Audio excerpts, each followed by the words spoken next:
Hello, Internet, and welcome to my live reaction for Tokyo Ghoul Re Chapter 178, the penultimate chapter. When we last left off, it was just Kaneki's assault on the dragon, and he finally, at the end, confronted Rize after having this whole, 20-page monologue about his, current worldview of, the world may suck, but you gotta make something out of it, which is much more mature than he's been in the past. I'm really loving, Kaneki's much more developed worldview. Nothing in last chapter beat The World Isn't Wrong, it just is, but it's still pretty good all on its own. Now he's getting ready to kill Rize for the final, once... He's getting ready to kill Rize. I also trained a thought there. For the final battle, I guess. So moving on, 178, White and Rabbit. The name of this beautiful poison hasn't yet, and it's a picture of a flower. Which I feel like definitely calls back to the finale of Season 1 of the anime.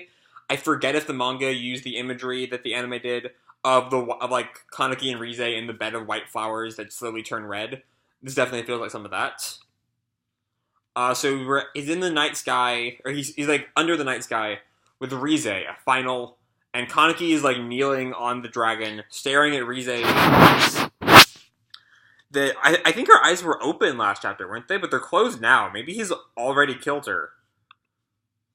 And some dripping comes from the top of the dragon.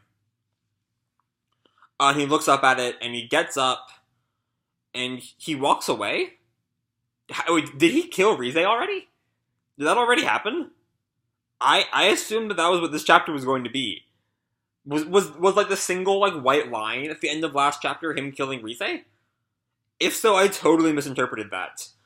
And I'm less happy with that chapter than I was earlier. But anyway, he walks away. And he looks back at Rize. As the dragon continues, as is now looking like some flower deal. Kind of reminds me of the Ten Tails tree in Naruto. But drips down the petals of the flower looking thing. And it all falls to the ground. And it starts to rain, I think, all over Tokyo. Maybe it's done, I can't quite tell. As Kimi is looking at the computer screen. Kaneki. And there's Kaiko, with his head chopped into thirds. No way that killed him. Dragon. Our world. And Take just kind of glares at him. And he looks over at Edo, who is seemingly unconscious but not dead. Take and Ui are both looking at Edo.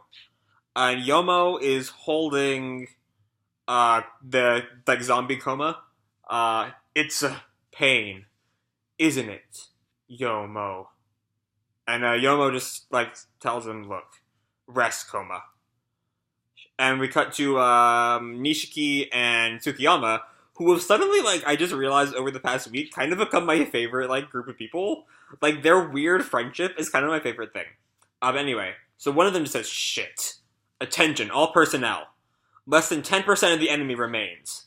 And our magically revived Naki is hanging out with Misa. We will begin pulling out. Save the pursuit squads, Save the pursuit squads, all personnel shall cease battle activity. And Urie is staring down the members of V. Attend to the treatment of any wounded among you. And we have Amon and Takizawa and the young bean girl. And I don't remember Takizawa joining the battle. I don't remember that happening. I repeat, and we cut the Suzuya squad, cease battle activity. And Hide is in the computer room. We got a shot of his eye. I'm not entirely sure why. Maybe just to fill out space. And then we see a bird flying overhead Tokyo. And Kaneki is stumbling across the remains of Dragon. Ayato! Oh, I forgot Ayato was still down here. Fuck, I completely forgot about that. We see, dripping down from the ceiling of the dragon. And it all just, falls down behind Kaneki. And it looks kind of acting like water. And, floods over him. And he's caught up in it. And it looks like he, falls down this hillside. Struggling to get out, And we just see Kaneki's form in a sea of blackness. And he reaches for the light. Kaneki, I've always looked to you. I can't tell who's supposed to be talking right now. Oh, it's Toka. Or we cut to Toka. I'm not sure if it's Toka is supposed to be saying, I've always looked to you. And Toka is still in the room with Psycho. My poor Psycho. Get better soon, Psycho. You're the best. Mamon's wife. I'm scared. Mamon's wife. Are you scared of waiting too? And she grabs her hand. Mm-hmm. I'm scared. So, Psycho, will you wait with me? And Psycho smiles. We see a butterfly somewhere. I'm not sure where it's supposed to be. Okay. With that warmth, they'll live another tomorrow. Next issue, supersized volume and final chapter. Alright. So, this was a quick chapter. I am very disappointed that the confrontation with Rize was a single white line. That felt kind of like a cheap, easy out. Admittedly, it didn't really seem like Rize was capable of fighting. It just kind of felt like she was, the core at the center of the dragon and not really like a living being at this point. Just kind of there. Which is kind of what she's been the entire series. Even when she was like technically alive, she was always just kind of there, which I feel like is kind of a problem. I do have a problem. I've not gotten the chance to mention this before, but I've thought of it before. But just the sidelining of Toka throughout the entire series, really. Here I get that, like, especially now that she's pregnant, it makes sense that you wouldn't want a pregnant person on the front lines. But it just feels kind of odd, given that she was like initially built up as not quite as seasoned as a lot of the cast, but the person who was used to this world that brought Kaneki into it. I've never quite been comfortable with the sidelining of her, especially during Re. But even going back to the end of the original series, I've never really been comfortable with Toka's sidelining, and I'm still not comfortable with it here. I do like her having a happy relationship with Psycho, because Psycho deserves all the happy relationships in the world, and she better get better next week. Please, I love Psycho so much. But I don't think this, Kaneki, I've always looked at you line, is Toka. I'm not sure who it is, but it doesn't quite feel like Toka. And it might be Toka, but I don't really think it's Toka. I'm not sure who it is then. But, it's somebody. But yeah, Kaneki is in dire straits. He's being, swallowed up by what I'm assuming is the decaying dragon Kaguya, or Kagane. I think this is a giant Kaguya, right? I think he's just swallowed up by it.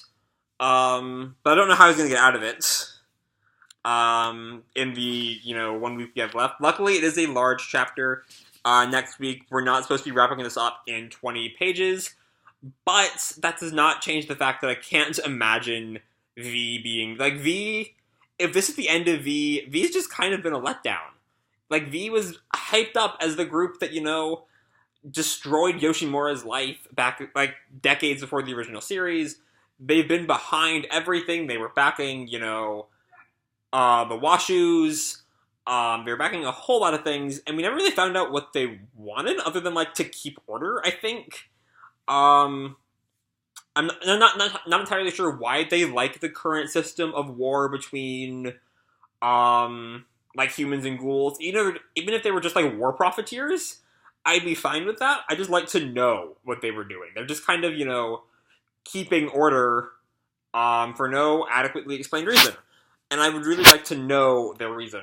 Other than just they're evil and they have weird faces. And did Take kill Kaiko? Did Kaiko not regenerate from his getting his head split into thirds? Because this is Tokyo Ghoul, and people seem to die all the time and then get better. So he might. I don't think he's alive. I think he died there. And I do wish we got more of Koma and Irimi having been were they? Correct me if I was misreading the past chapters, but they've been zombies since the beginning of Re, right? That's what we found out? I'm pretty sure that's what happened. Unless I'm vastly misreading the situation. But yeah, there's a lot to talk about here.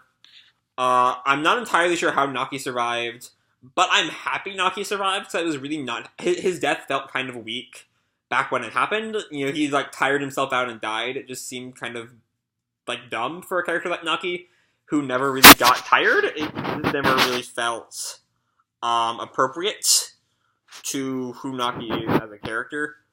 But you know, he's back, which is good. I'm happy that he's not dead. Um, but I'm not sure. Is there anything else to talk about? I think I've kind of exhausted everything. Takizawa probably showed up and just kind of forgot about it, but he was just kind of in the background for all this. I never quite understood what was up with his relationship with the young Bean. I think that's her name. The one who was like a younger sister to the Bean brothers, I think she was. I never quite understood like how they had like what their relationship was. It was always kind of weird. But yeah, that's really until the finale. That's really all I got. The finale is next week. I can't wait for it. I want to know how it all turns out, and if there's a chance for a part 3. If there's a part 3, though, I don't think Kaneki will be really a main character. If he survives next week at all, I have no idea if he's going to survive next week in the slightest. I hope he does, but I think it might be still good if he doesn't make it. But yeah, we have 1 week left of Tokyo Ghoul. You know, I may have just started these videos, but I've been a fan of this series since the anime came out 4 years ago. And I want to see how it ends, but I'm not ready for it to end. So I'm going to leave this video off here. I hope you all enjoyed the chapter and the video. If you did, feel free to drop me a like, subscribe, whatever the fuck you want. I don't really care. And as always, people, keep kicking ass, and I'll see you in the future. Bye.